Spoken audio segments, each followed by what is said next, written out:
Mga kapuso, 5 minuto pa lamang daw nakakaraan ng maganap itong aksidenteng ito. Makikita natin na mayroong isang sasakyan na tinamaan ng puno, no?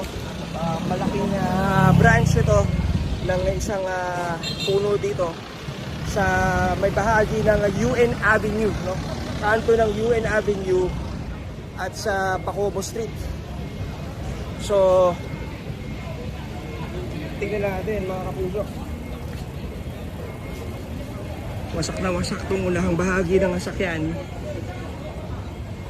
At kita natin na tumama, no? Itong napakalaking sanga ng puno. So kakapangyari pa lamang daw ito mga kapuso. Wasak yung pinaka-windshield niya.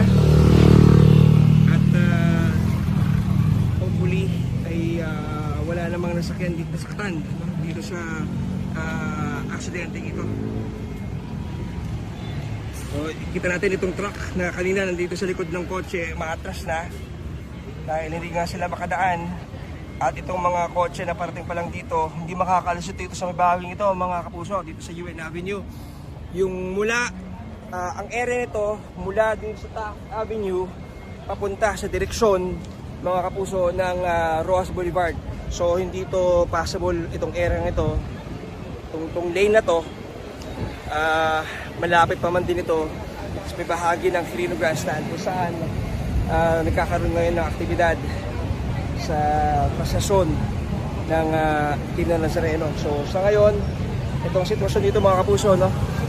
Hirap yung ilang ating mga kababayan sa pagdaan, iiwas na lamang. At maraming mga kababayan tayo dito ang nagmamasid dahil bigla-bigla ang nahulog na lamang itong napakalaking sanga na to. Ayun mga kapuso, naabot ang gumbun sa pinakakabilang kalsada. Bumagsak dito sa bahagi ng UN Avenue. So yan mula rito sa Maynila, ako si John Consulta ng GMA Integrated News.